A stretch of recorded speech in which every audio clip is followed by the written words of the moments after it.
So, I'm sure you've seen this footage that's been surfacing on the web where Colin Moriarty from his podcast actually talked about the true cost of a game like Concord. There are many things in here, but to be very honest, I'm not going to sit here and play the video clip. It's 9 minutes long, and I want to be respectful of your time. But a few highlights from what has been said are pertinent for this discussion. Now, if you haven't watched this clip, do not live under a rock anymore. Exit the fortress and go and find this clip and watch. It's on Twitter, and it's on their Twitter page, and you can pretty much take a look at it. What's crazy about all of this is what he said was from an insider, and if what he says is true, I find no reason to doubt what he says, but I do have a few skeptic thoughts as to the number. He said that an insider mentioned to him that this game, for it to come out of the development phase to a pre-alpha, it cost about $200 million, which the studio had already spent. And then, separate from the acquisition cost that PlayStation paid to acquire Firewalk, they paid about another $200 million to get the game to a completed stage. Now, this totaled about $400 million in production. I don't know if I can actually believe that number. It may be true. You know what I mean? I'm not saying that the number is false. I'm not saying the number is true. I'm just saying the sheer magnitude of the amount makes me just go, wow. It could also be that the Firewalk initial investors just had money and they thought that the product was good enough. Sometimes investors throw money at anything. It could also be that PlayStation thought that this project was good enough, and so they went ahead and they decided that they were going to just acquire the studio at the end of the day and then spend an extra $200 million for them to go ahead and finish the project. Another really pertinent thing here too is it seems like a lot of these developers in these studios, I don't know why these particular stories paint developers badly. I always like to look at developers, especially when they make a good game, as heroes. And even when a bad game comes out of their studio, I always look at it as the creative direction. That's the people calling the shots. However, there's something that Colin said in this video. He talked about somebody coming out and saying that there'd been basically an unnecessary amount of what they call toxic positivity, where you could not criticize the game. You know what's crazy, ladies and gentlemen? I've spent literally the last few weeks just blocking hecklers on the PlayStation side. For them, nothing PlayStation does is wrong. As much as I, would say that this whole toxic positivity thing is something that I think is, a major concern, I gotta say, though, that to me, it's just a lot of people living in denial. Now, in the case of employees, it could be they just wanted to do their job. They just wanted to get their paycheck and go home without any stress. So why should they be bothered if the creative direction is not open to any kind of criticism? Why should they give any feedback if there's no culture that fosters challenging the norms or challenging whatever has been set out in terms of the studio's own, creative direction? So these are all kinds of pertinent aspects that we can take a look at. Another thing that I wanted to go ahead and posit in this video is I don't want to hear any of you PlayStation fans talk bad about Starfield. This is actually where we say you, by all polite means and every way necessary, in the nicest way that you please, shut the front door. Because at this point, we can see that, a lot of the leadership that are running things in PlayStation, or maybe at some point before the former, head left, have no clue nor any idea what the heck they're trying to do. To be very honest, I just cannot imagine. Oh my goodness. I just cannot imagine anybody thinking that this is a viable company to invest, their gaming or their entertainment in as the sole source. You've got to be kidding yourself. And I'm a PlayStation player. I'm one of those PlayStation players that went rogue. Yesterday, somebody was arguing with me on, they're not arguing. I guess they thought they were arguing with me. I was kind of smiling. And they said something about, well, I've destroyed your Xbox narratives. Now you're going to run to PC. And I was looking at him saying, what Xbox narrative? You think I'm an Xbox fan? They thought that I was an Xbox fan.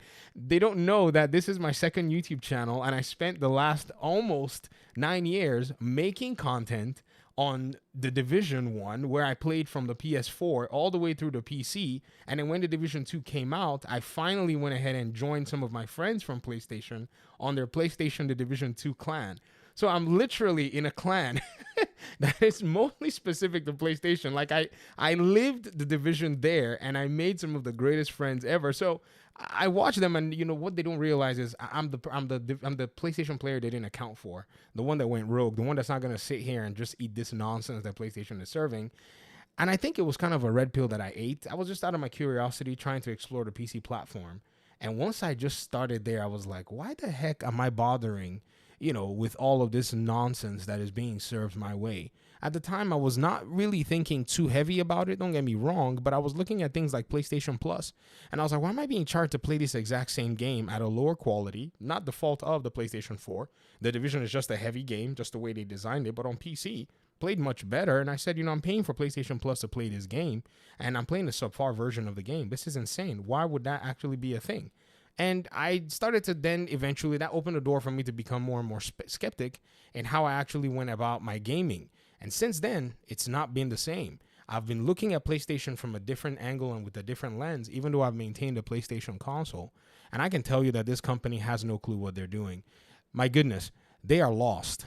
Now, it's not that they can't, in a sense, get back on track, because the way for them to get back on track is right here. We know exactly what's needed for them to be able to get back on track. It's very simple.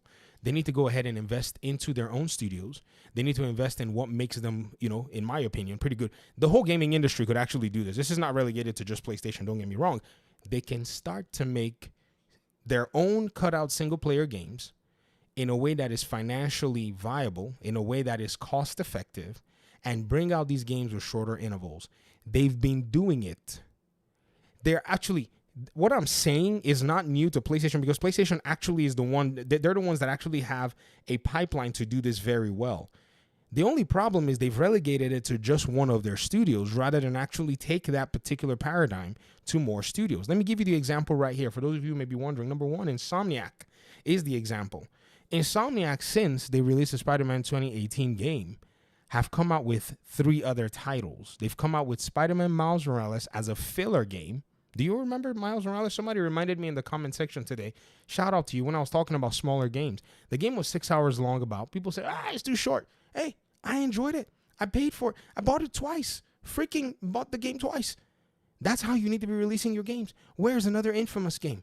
Where's a short Ghost of Tsushima style game that will cost players $40? That's an in-between that and the next Ghost of Tsushima. Tsushima is already a successful ingrained IP. No one can even take a second glance at Assassin's Creed, Shadows anymore, because Tsushima's already done the job. Everyone's telling Assassin's Creed, from the side of the gamer, a little too late, because it's already been done when it comes down to, the conversation about making a game, Assassin's, Creed style, samurai and, all that stuff in Japan.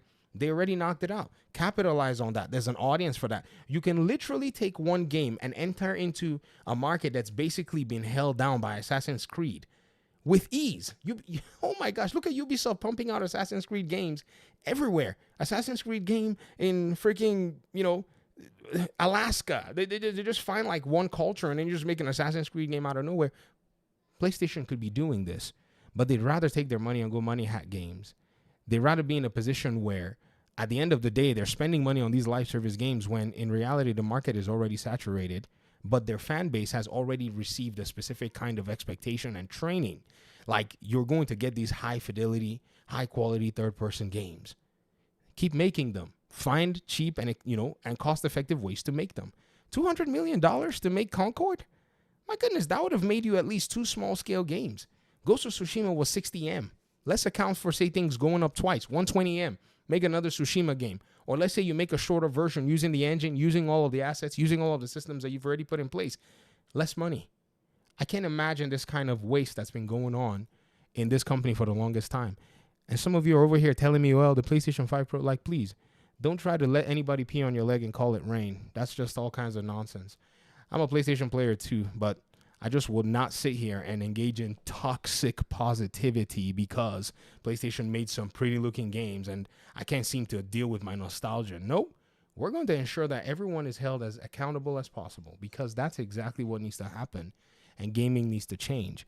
All the scrutiny that's been put in Microsoft has brought them exactly where they are today. It's that scrutiny. And honestly, we need that scrutiny to continue overall in gaming, because if it does, we're going to get ourselves a really solid gaming scene. If not, if people continue to heckle, like they'll come on the channel, they'll tell me, well, why am I worried about PlayStation when they've made bangers these last few years? That's your business. They suck right now. Let's call it what it is. Let's not sit here and say, oh, just because they made games in the last few years, so on and so forth. No.